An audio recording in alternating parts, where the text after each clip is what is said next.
Boa noite, turma. Então nós vamos começar uma nova aula com vocês hoje, tá? Então hoje nós vamos falar um pouquinho sobre o núcleo e a produção de proteínas, tá bom? Então vamos começar a nossa apresentação. Boa noite para vocês. E vamos começar a nossa nova aula, tá bem? Então, núcleo e produção de proteínas. Então, funcionamento e controle do núcleo. Então, para que serve o núcleo celular? Tá? Então, possui diversas funções. Controle das funções da célula, controla como a célula funciona em todos os sentidos. Regulação da produção de substâncias e expressão proteica através do DNA. Armazena todas as informações necessárias para o funcionamento e a organização dos seres vivos no DNA. Então, o que isso vai significar para nós? Significa que todas as informações necessárias para que um organismo funcione estão armazenadas na célula, tá? Então, no interior da célula você vai ter todas as informações necessárias para que um ser vivo funcione. Então, é no DNA que está o código base que programa o funcionamento de todos os seres vivos, tá bem? Então é lá que vai estar, por exemplo, a informação sobre cada proteína que vai ser produzida em cada região do seu corpo, em cada célula do seu corpo. Então toda essa informação está presente no DNA humano, tá? Que o nosso DNA tem aproximadamente 3 trilhões de pares de bases, tá? Aproximadamente, de informação. Então toda essa informação é utilizada de forma descentralizada para funcionar o organismo, tá bom? Então ela é dividida em 3 partes, o núcleo, tá? Então ela é dividida em carioteca, nucleolo e DNA. Então vamos falar um pouquinho sobre a função de cada uma dessas partes. Então todos os genes estão armazenados no DNA do núcleo, tá bom? Que é os genes que produzem todas as proteínas do nosso corpo. Continuando então, o nosso núcleo celular tem um envoltório nuclear, que a gente chama de carioteca, tá? A carioteca é uma membrana que envolve o núcleo, isolando do ambiente, o ambiente do núcleo do resto da célula, o que aumenta a eficiência bioquímica da célula, protegendo o DNA do ambiente químico celular. Então, o que isso vai significar para nós? Significa que o núcleo está isolado, tá? Então, como ele está fechado dentro da carioteca, dentro da membrana nuclear, a composição química da parte interna da carioteca é diferente da parte externa. E isso aumenta a velocidade e a eficiência do DNA dentro do núcleo.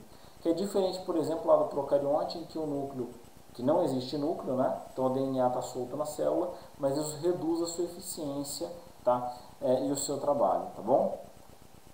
Continuando, dentro do núcleo nós temos o nucleolo, tá? Então o nucleolo é uma estrutura no núcleo responsável pela criação de ribossomos, sendo formada por DNA, proteínas e RNA, produzindo as subunidades dos ribossomos e o RNA ribossômico. Então todo o ribossomo vai ser produzido no núcleo e aí vai ser levado até a célula, até o restante da célula, né? Então ele vai para fora do núcleo e aí lá no restante da célula ele vai ser utilizado para a produção de proteínas. DNA e RNA. Então nós vamos ter aqui duas moléculas de informação, mas que funcionam de forma um pouco diferente. O DNA está mais associado ao armazenamento e controle, comando da célula, enquanto o RNA transmite informações dentro da célula. Então o DNA ele usa o RNA para levar informação até os ribossomos sobre qual proteína deve ser produzida, tá bem? Então DNA, ácido desoxirribonucleico, molécula orgânica formada por uma dupla sequência de bases nitrogenadas organizadas em um código contendo todas as informações de controle e funcionamento das células.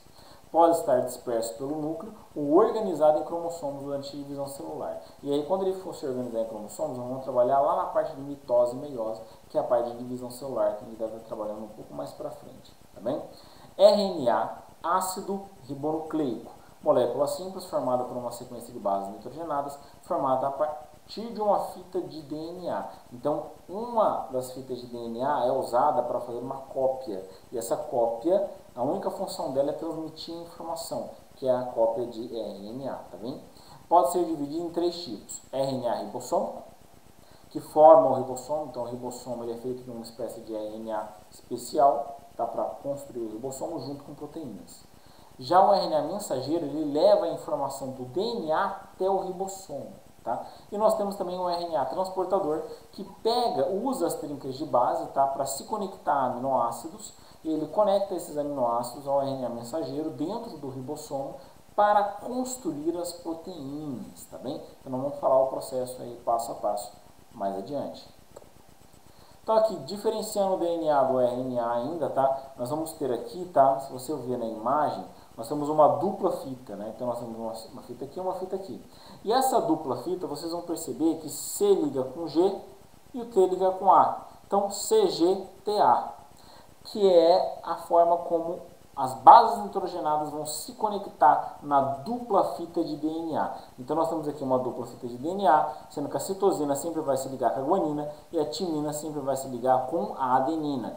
E isso sempre vai ser desse modo. Então quando for produzir novas fitas de DNA, elas vão seguir também a mesma organização, a mesma fonte, tá bem? Então vão funcionar da mesma maneira. Só que o DNA e RNA tem algumas diferenças, tá? Então o DNA tem uma fita dupla, então você tem a conexão dos pares. O RNA tem uma fita simples, então é um pouco diferente. O DNA tem 4 bases nitrogenadas, citosina, guanina, timina e adenina. O RNA tem 4 bases nitrogenadas, mas há uma diferença. Então nós temos a citosina, nós temos a guanina, mas no lugar da timina nós temos a uracila. Então a uracila ela entra aqui, tá? Substituindo a timina no RNA. E nós temos ainda a adenina.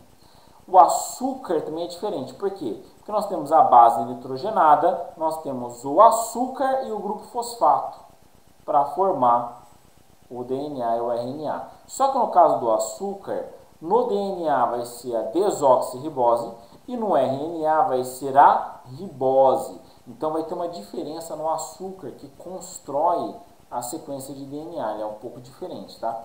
Então, fosfato, base nitrogenada e o grupo açúcar que vai estar ali formando o DNA.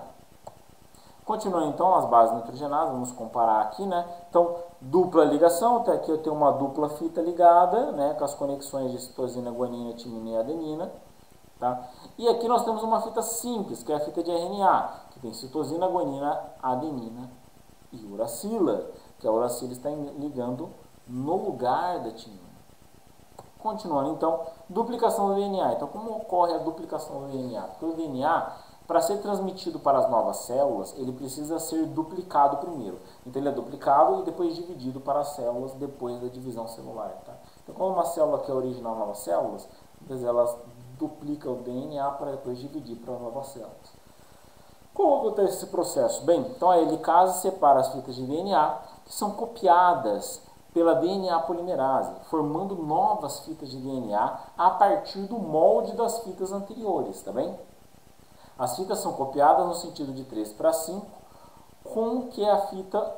para que a fita seja copiada de forma contínua, ou de forma descontínua através dos fragmentos de Okazaki, tá bem? Então eu tenho dois sentidos na cópia do DNA. Então, assim, antes da divisão celular, o DNA é duplicado para as novas células, tá bem? Então nós temos aqui uma imagem, você vai ver a helicase separando as fitas, e aí, aqui, né?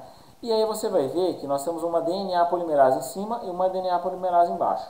A de baixo está fazendo cópia contínua do DNA, então ela está copiando no sentido direto. O DNA é aberto e ela vai copiando. Só que essa aqui ela copia no outro sentido. E como ela copia no outro sentido, ela copia um pedacinho, solta, liga de novo, copia um pedacinho, solta, liga de novo, copia um pedacinho, solta, liga de novo. E aí cada um desses pedacinhos vai vir os fragmentos que a gente chama de fragmentos de Okazaki, tá? Nessa fita é mais provável de haver mutações por pequenos erros.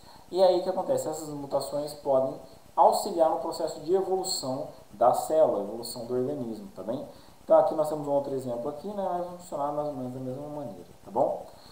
Transcrição do DNA para o RNA. Então, uma pequena parte do DNA é aberta e copiada em uma sequência de RNA, mensageiro, que será enviado para o ribossomo para ser traduzido em uma proteína. Isso ocorre pela ação da enzima RNA polimerase, produzindo uma fita simples de RNA, usando uma das fitas de DNA como molde, tá? Então, é a DNA polimerase que vai... Então, a fita DNA é aberta, e aí copia-se um pedaço dessa fita, só que esse pedaço copiado ele vai ser mandado para fora do núcleo. E aí lá fora do núcleo ele vai alcançar o ribossomo e lá ele vai produzir uma proteína. Então aqui é um exemplo disso, tá? Então se vocês vão ver, Aqui a citosina produz guanina no RNA fita simples em vez de ser fita dupla, né? Guanina produzindo citosina, timina produzindo adenina, timina produzindo adenina produzindo uracila. Então a uracila vai trocar de lugar com a timina. Então no RNA não tem timina, tá? No RNA vai ter a uracila. Então a uracila ela vai entrar no lugar da timina lá no RNA, tá bem? Então vocês vendo aqui a sequência de transição, né? Vem a RNA polimerase, vai lá e produz essa fita amarela, que seria a fita do RNA transcrito, tá? Então esse aqui vai ser produzido usando a proteína RNA polimerase, tá bom? Então o sentido da transcrição aqui, né, de lá para cá, tá bem?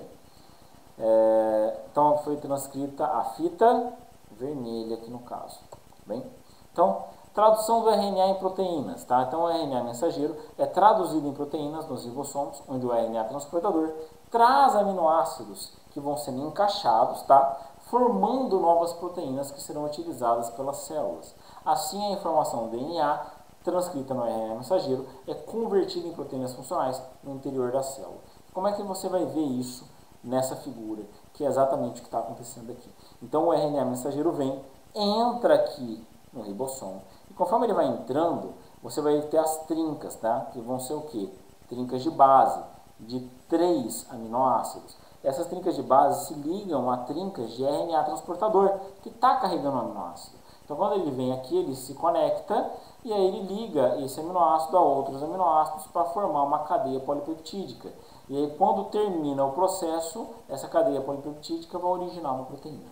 Então, você vai ter, né, continuando o processo aqui, é a mesma imagem, tá, a mesma coisa, só que de uma forma um pouco diferente. Então, o RNA mensageiro entra aqui dentro do ribossomo, né, a subunidade do ribossomo, e aí, conforme ele vai entrando, o RNA transportador vai encaixando aminoácidos, conforme o código que veio do RNA mensageiro. Então, o RNA mensageiro é que vai definir que ordem de aminoácidos vai ser conectada para originar essa nova proteína. Então, ele passa, vários RNA mensageiros transportadores vão trazendo aminoácidos, vão conectando para formar a nova proteína. Bem? Então, resumindo, né? Então, nós temos aqui o que? Nós temos uma fita de DNA, e aí cada trinca da fita de DNA vai produzir o equivalente na fita de RNA. Então, TAC produz AUG.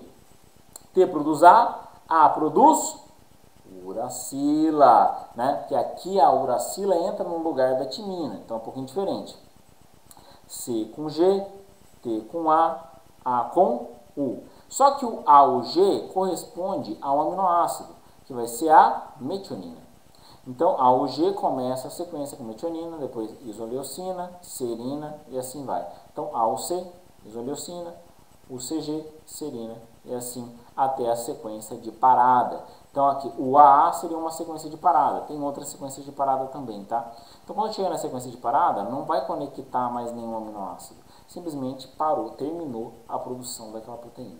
Então, ela começa com a metionina, vai produzindo, até parar na sequência de parada. Tá bem? Então, DNA transcrito em RNA, que é traduzido em proteína. Continuando, então, aqui você vai ver que a fita vermelha, tá, vai ser traduzida numa fita de RNA. Então, olha lá, T produziu A produziu U e C produziu G. Só que AUG produz metionina. Já o C, o U vai produzir leucina. Então, você vai ver aqui que essa fita de RNA é traduzida em uma proteína. Tá? Aqui, inclusive, não tem a sequência de parada, mas não tem problema. Tá bom? Continuando, então, aqui nós temos o que? A tabela de aminoácidos. Então, aqui eu tenho, se eu quiser saber qual aminoácido vai ser produzido pelaquela sequência de RNA, é só consultar essa tabela. Inclusive, eu vou deixar disponível para vocês essa tabela. Vai estar lá na pasta também, que eu vou deixar esses slides lá na pasta, para que vocês possam consultar. Entenderam? Então, é bem tranquilo, tá? Então, você vai ter uma dupla fita de DNA. Lembra que quando o DNA for produzir novas fitas, ele vai sempre copiar a fita do mesmo jeito que ela era antes. Tá bem? Então, ela vai copiar as fitas aqui, então, né? A DNA copia DNA, o DNA é transcrito em RNA e o RNA é traduzido em proteína, tá bem? E aí, para saber qual proteína que vai ser traduzida, é só consultar essa tabelinha para eu saber qual que vai ser produzida. Então, por exemplo, eu tenho uma trinca de base aqui, U, fenilalanina, UC, alanina, certo? Tá bem? Ah, eu produzi vários aminoácidos, mas aí chegou no UAA, códon de parada. E aí nesse códon de parada não produz nada, tá bem? Não produz nenhuma substância.